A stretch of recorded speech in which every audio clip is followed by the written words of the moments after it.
Une question courante à propos d'OpenMRS3 est: est-ce qu'il est réactif? Fonctionne-t-il sur différents types d'appareils comme un ordinateur de bureau, un ordinateur portable ou une tablette?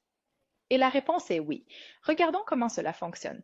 Je vais vous montrer quelques designs, puis je vais vous montrer ce que nous avons déjà dans l'application de référence en direct pour OpenMRS3.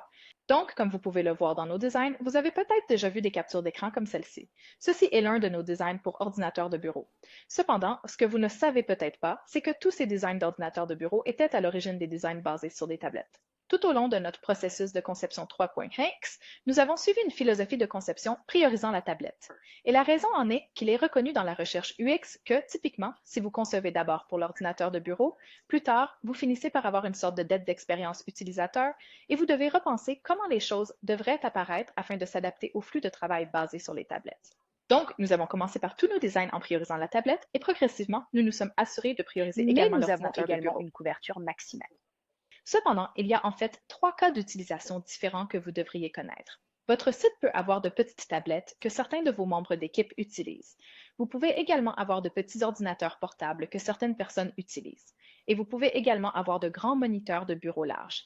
Nous avons pris en compte ces trois scénarios. Donc, par exemple, si nous retournons à notre vue de bureau, vous pouvez voir quelques conventions standards ici pour l'application 3.x. Nous avons notre navigation sur la fiche du patient à gauche ici, nous avons le corps de la fiche ici au milieu, et nous avons notre colonne d'action ici à droite, également connue sous le nom de rail latéral. Eh bien, lorsque nous revenons en mode tablette, vous remarquerez deux choses majeures. Ce rail latéral à droite et cette navigation à gauche vont un peu changer. La navigation à gauche se transforme en ce menu hamburger que vous pouvez ouvrir pour naviguer dans la fiche du patient. Mais ce rail latéral que vous avez vu à droite devient cette barre inférieure pour que ce soit vraiment facile, même en utilisant une tablette, de revenir à un formulaire sur lequel vous travaillez ou une commande que vous complétiez sans avoir à cliquer partout dans la fiche du patient. Mais qu'en est-il des petits ordinateurs portables? Eh bien, c'est pourquoi nous avons les designs pour petits ordinateurs de bureau.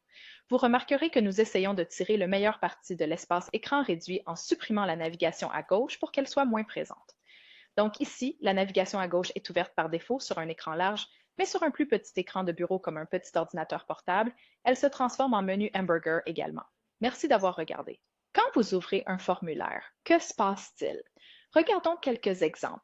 Par exemple, si je vais commander un médicament sur un grand bureau, vous remarquerez que ce panneau d'action ici s'étend dans notre espace de travail.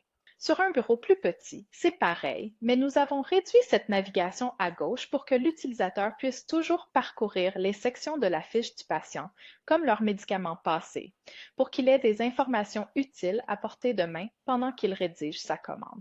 Sur une tablette, le formulaire de commande apparaît immédiatement devant l'utilisateur, comme ceci. Nous essayons donc de tirer le meilleur parti de cet espace vert dès le début. Un autre exemple est une note de visite. Voici donc un exemple sur un grand bureau. Vous pouvez voir encore une fois que nous avons la navigation à gauche et le rail latéral à notre espace de travail ici, ainsi que le corps du graphique. Pour le petit bureau, la navigation à gauche est réduite. Nous pouvons toujours y accéder en cliquant sur le menu hamburger, mais nous avons toujours l'espace écran dont nous avons besoin. Et il en va de même pour la tablette. La note de visite devient le centre de l'attention. Et si nous ne voulons pas la regarder pour le moment, nous pouvons la réduire. Et encore une fois, nous voyons quelque chose comme ceci et nous pouvons revenir à notre note ou formulaire de commande à tout moment en cliquant sur un de ces boutons pratiques. Eh bien, assez regardé les designs, voyons ce que nous avons déjà aujourd'hui en février 2022. Ce que je vous montre en ce moment est la vraie application démo d'OpenMRS. Ici, vous pouvez voir que si je réduis la taille de mon écran, vous remarquerez qu'il va changer. Donc, tout de suite, nous avons vu que la navigation à gauche s'est cachée. Je peux y accéder à nouveau si je le veux, sans problème. Si je veux enregistrer des signes vitaux, pas de souci, ça sera effectivement ici, encore mieux. Laissez-moi vous montrer. Nous pouvons changer notre écran du mode bureau au mode iPad et je vais choisir iPad mini parce que c'est le plus similaire à certaines des plus petites tablettes qui sont réellement utilisées sur le terrain. Comme vous pouvez le voir, nous devons toujours implémenter la barre de rail inférieure avec la nouvelle interface utilisateur. C'est l'un de nos précédents éléments d'interface utilisateur que nous remplaçons par cette barre inférieure. J'espère que cela vous aide. Heureux de répondre à toutes vos questions. Contactez-nous dans l'équipe 3.x